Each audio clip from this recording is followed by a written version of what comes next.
Hello, I am Karthike Badola and today I'll be teaching triangles chapter from class 7 maths.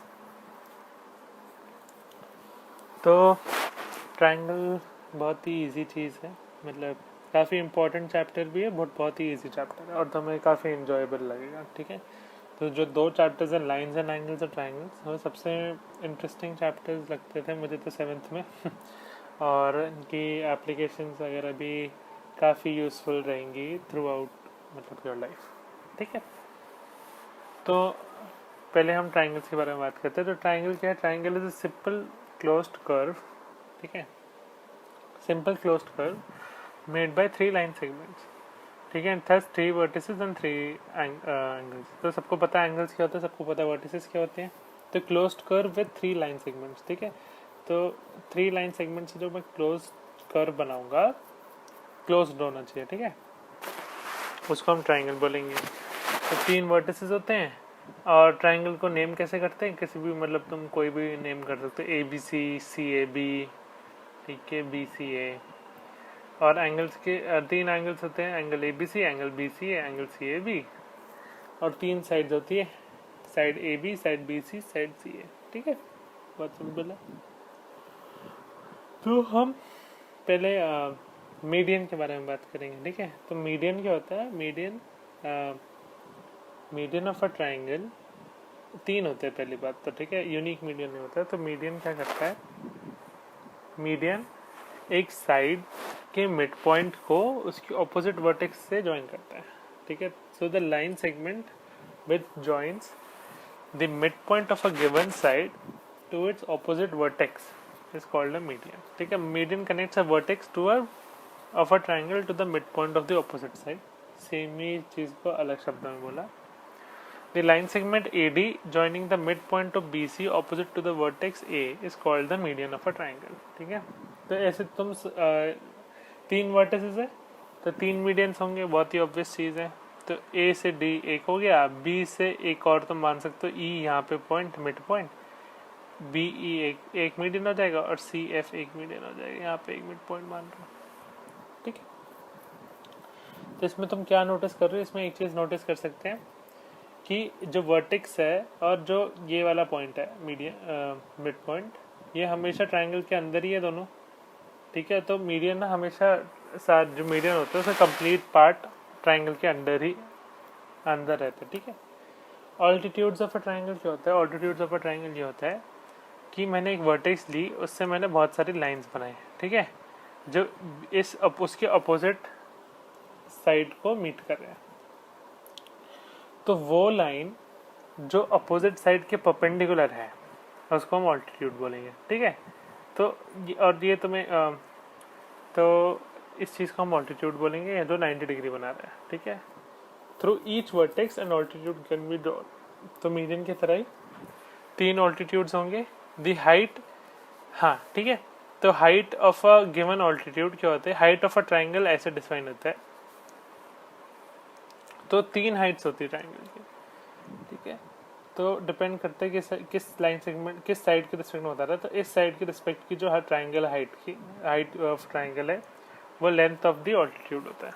ठीक है, बहुत simple चीज़ है. तो ये क्वेश्चन तो है draw rough sketches of altitudes from A to BC. ठीक है, तो ध्यान से देखो A to BC. मैं इसको अगर यहाँ पे मैं एक लाइन बना रहा होता तो डायरेक्टली नीचे चल जाता. ठीक है, तो ये पूरी ऑल्टीट्यूड अंदर लाई करती है. ठीक है, अगर A to BC इससे बनाना है तो ये देखो यही वाली साइड ऑल्टीट्यूड बन जाती है. ठीक है, ऑल्टीट्यूड हमेशा यूनिक होता है, जैसे मीडियन यूनिक होता है फॉर अ गिवन वर्टेक्स, ऐसी ऑल्टीट्यूड भी यूनिक होगा. तो यही 90 डिग्री की लाइन है तो यही हो जाएगी. ऑप्टिक्स एंगल में देखो यहाँ पे एक पॉइंट है. ठीक है, A और ये BC जो लाइन है इस पे मैं यहाँ पे तो देख रहा हूँ सारे एंगल्स तो 90 से बड़े हैं. तो मैं इसको 90 कैसे बनाऊंगा? मैं इसको इमेजिनरीली एक्सटेंड कर दूंगा और इसका ऑल्टीट्यूड इस साइड पे ऐसे जाएगा.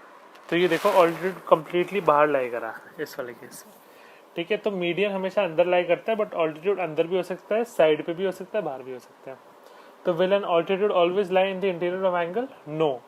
फॉर ऑब्ट्यूज एंगल ट्राइंगल्स, जो ऑब्ट्यूज एंगल वाली साइड होती है उसकी ऑपोजिट वर्टेक्स से अगर मैं ऑल्टीट्यूड बनाऊँ तो that would lie completely outside the triangle.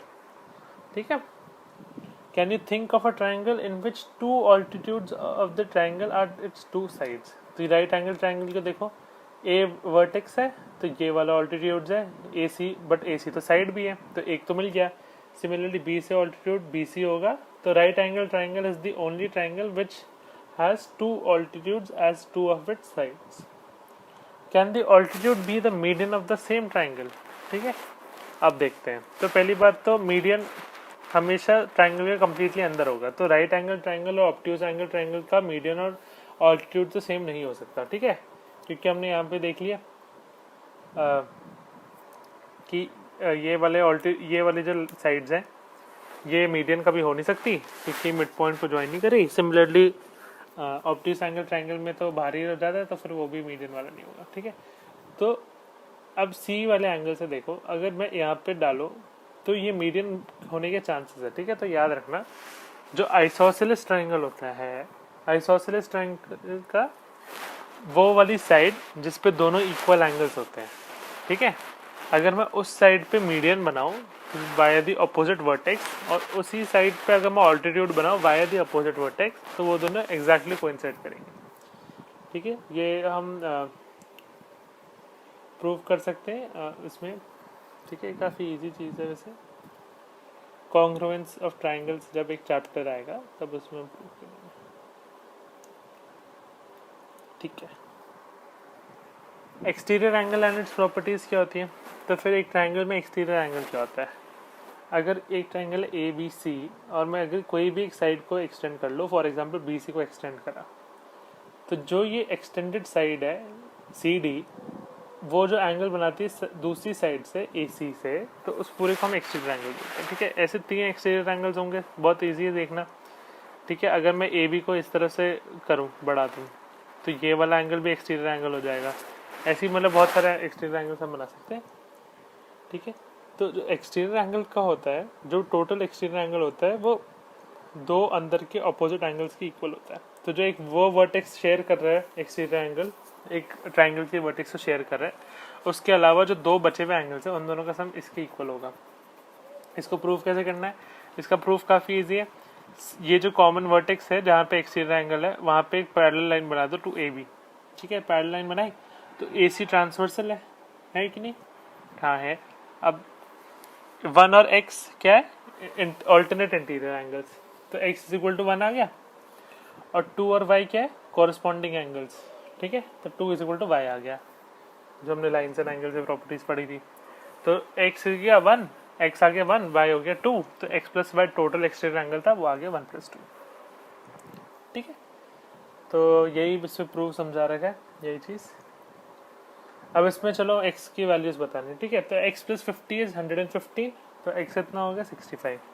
x + 70 is 100, x इतना हो गया 30।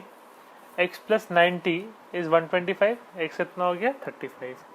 x + 60 इज 120, x इतना हो गया 60। x + 30 इज 80, x हो गया 50। x + 35 इज 75, x हो गया 40। बहुत ईजी एग्जाम्पल्स है। ठीक है, तो नेक्स्ट क्लास में हम बाकी चीज़ें पढ़ेंगे इस चैप्टर की।